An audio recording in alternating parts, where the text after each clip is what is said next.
Всем привет! Вы находитесь на канале Real Fraud Story. Раньше я всегда говорил, что это канал о ставках на спорт и всегда показывал, что смотрите, вот здесь написано, да, я думаю, что вам видно, что здесь написано Real Fraud Story. Я не могу сказать, что этот канал будет дальше развиваться в сфере ставок, потому что я уже около 2 месяцев успешно не занимаюсь ставками. Думаю, что поборол лудоманию. Не то, что поборол, с ней не нужно бороться, но все осознал и перестал делать ставки. И живу счастливой жизнью. Очень кайфово мне. На самом деле, жизнь без ставок становится очень яркой, насыщенной, и у вас появляется куча времени на всякие разные другие развлечения, либо на саморазвитие, там, либо на что-то еще. Например, я там начал учить дополнительный язык, чуть больше стал ходить на разные мероприятия, постоянно ездить куда-то, куда хочу. А, Поэтому жизнь без ставок, она прекрасна. Так же прекрасна, как и вид сзади. Не знаю, насколько вам видно. Ну, вернее, знаю, я же вижу, как я снимаю. Знаю, что меня плохо видно, но это не особо важно.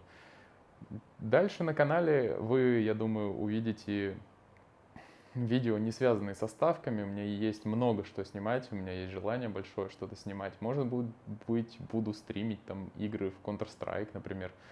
Поэтому те, кто ждет от меня какого-то контента про ставки, то лучше отписывайтесь. Если кому-то все-таки интересно следить за мной и дальше, то оставайтесь на канале. Я это очень ценю, мне это очень нравится, что у меня есть подписчики и что я могу для кого-то что-то снимать. Сегодня видео, которое я решил снять, оно будет очень полезное, но не для тех, кто уже подписан на мой канал. Это видео будет полезно для других людей, которые хотят кому-либо помочь, либо понять, что их близкий человек является зависимым человеком от азартных игр или что-то от них скрывает. Если вы чувствуете, что он что-то скрывает, то я перечислю основные признаки, по которым вы можете распознать, что ваш знакомый, друг, муж, брат, девушка, там, я не знаю, жена, они зависимы от ставок и занимаются именно ставками, что вы сможете понять по их странному поведению, что, скорее всего, они зависят от ставок и занимаются именно ставками. Итак, первая причина, как наше видео называется «Как распознать лудомана». И первый признак лудомана, он очень часто находится в телефоне. Он практически не может отказаться от телефона, он везде в телефон смотрит. Даже вот, например, вы идете в кино, вот вы девушка, и вы идете с парнем в кино, и ваш парень постоянно подглядывает в телефон во время сеанса, делает яркость на минимум, но все время в телефоне во время фильма, то, скорее всего, это не просто так, и это может быть связано именно с азартной игрой. Он может смотреть за рулем в телефон, на массаже. Вот, например, там какой-нибудь массаж вам делают, и он, хоп, с телефоном лежит, то есть в дырку в эту смотрит и тыкает телефон. Я такие истории слышал, как бы и сам их проходил, поэтому это не ново. И в других ситуациях, когда это не обязательно делать, например, в тренажерном зале он там делает что-то между подходами постоянно в телефоне, то есть он не разговаривает с тренером, хотя он с тренером тренируется, а что-то делает в телефоне. У меня такое было очень часто, я на тренировках постоянно зависал в телефоне.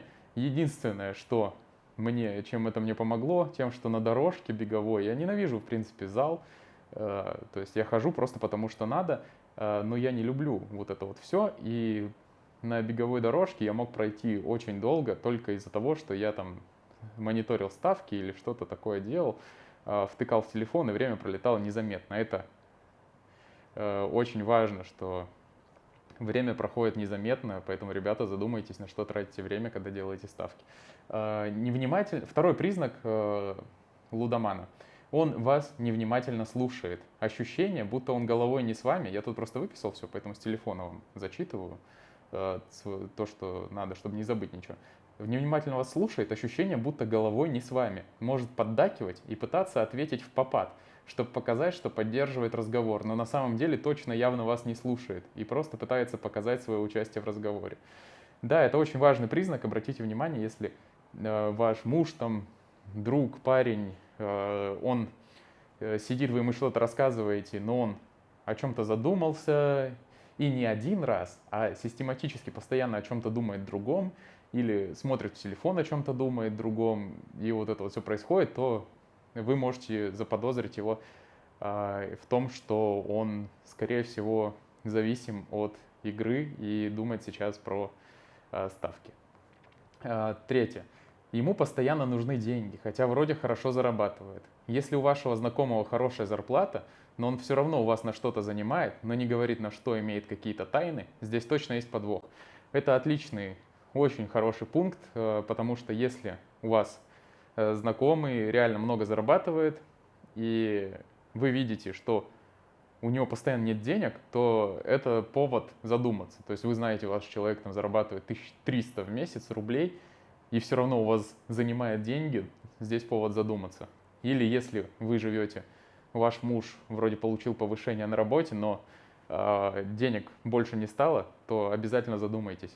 Что-то происходит не так, и можете задать эти вопросы. Четвертый пункт. Делает неожиданные покупки, крупные покупки или просто какие-то дорогие подарки, когда нет никаких предпосылок. Обычно после большого выигрыша в ставке хочется купить что-то крупное, и поэтому психология лудомана так устроена, что он хочет всегда расстаться с деньгами. Например, как бы вся игра на ставках сводится к тому, что ты хочешь проиграть. И также с выигранными деньгами ты их все время стремишься быстро потратить, чтобы не проиграть обратно. И поэтому лудоман может купить вам какое-нибудь кольцо, я не знаю, если вы девушка. Если вы парень, то девушка-лудоман может подарить вам iPhone, я не знаю, или вам девушки могут подарить iPhone, какие-то парни-лудоманы. То есть, или если вы семейная пара, то он может купить какой-нибудь телевизор за 100 тысяч рублей домой неожиданно, хотя вы даже об этом не говорили. Это один из признаков тоже. Пятый признак. Волнообразное настроение. Раздражительность на пустом месте. Если вы что-то говорите человеку, и он раздражается просто так, огрызается и отвечает как-то дерзко, это повод задуматься.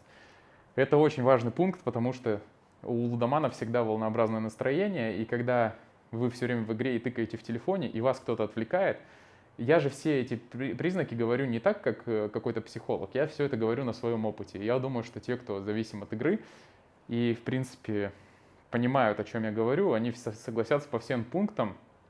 Поэтому реально, если вы едете, вы даже можете ехать за рулем, вам ваш пассажир что-то рассказывает, и вас это просто бесит. Вы едете и слушаете, и думаете, да заткнись, заткнись, у меня там Реал против Барселоны, счет 2-1, проигрываем, хватит мне там говорить что-то, я думаю сейчас о другом. Это очень важно, и скорее всего вы такие, да, и потом говорят, ты меня слушаешь, там, и вы такой, да, отстань, там, вот так вот. Поэтому если ваш собеседник раздражается на вас просто так, в простой ситуации, то, возможно, его причины такого поведения связаны с каким-то таким расстройством зависимости. Шестой пункт. Человек смотрит подозрительно много спорта, особенно того, который никогда не смотрел. Такой, как настольный теннис или какой-нибудь киберспорт на Твиче, как Лига Про или что-то такое, ну это понятно сразу. То есть, если человек у вас знакомый какой-то никогда не любил спорт, и тут неожиданно начинает ходить на какие-то матчи, посещать какие-нибудь вообще турниры, которые никому не интересны, например, там волейбол, чемпионат России, высшая лига Б, или молодежные команды, или просто вы семейная пара, ваш муж приходит с работы и включает телевизор и смотрит какой-нибудь баскетбол. Ладно, ну если это один раз, то все ок, но если он каждый день смотрит какой-нибудь баскетбол, потом на следующем экране теннис или еще что-то, то это точно повод задуматься и провести какое-нибудь свое внутреннее расследование или беседу. Седьмой пункт. У человека нет чувства времени. Он может долго сидеть за компьютером или в телефоне и все делать в последний момент, опаздывать на важные встречи. Вот если человек зависим, то это правда. Он может сидеть за компьютером или в телефоне, там, на толчке. Кстати, вот реально, если человек сидит в туалете час и выходит с телефоном, это не обязательно, что он там играл в телефон. Скорее всего, он делал ставки, потому что когда лучшее место для ставок — это всегда седло унитаза. И поэтому, когда человек выходит из туалета, там, допустим, у вас какая-то важная поездка, вам надо куда-то ехать, еще там у вас остается, ну, у вас час на сборы, он сидит за компом и в последние 10 минут вскакивает, и так постоянно повторяется, то это не значит, что он такой рассеянный. Это значит, скорее всего, что здесь есть какая-то подозрительная проблема. И последний пункт, который я выделил, пункт номер 8, это резкий приход денег. То есть вы знаете какого-то человека, он жил вполне обычно, и тут у него очень много денег появляется, он начинает их тратить налево-направо. Ну, а может, конечно, он кого-то заскамил на криптовалюте или выиграл в лотерею, но вполне возможно, что это связано именно со ставками, и он сделал пару удачных ставок, выиграл на них, но в конце концов он их все равно проиграет, именно если это связано с простой игрой. Ну, с другой стороны, конторы все равно не платят, поэтому откуда у него появятся деньги? Этот пункт, то есть можно подумать, что не обязательно и точный.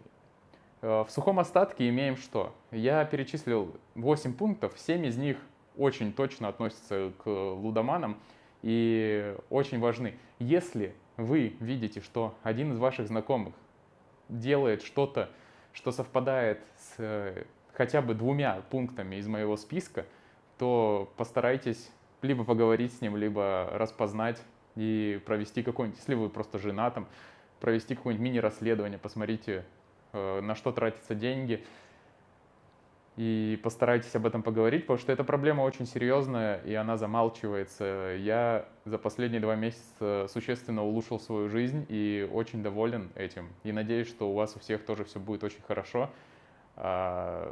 Хотите, подписывайтесь на канал, хотите, не подписывайтесь. Я его все равно буду вести, но никаких рекомендаций по ставкам не будет. Всем спасибо за просмотр. Всем пока.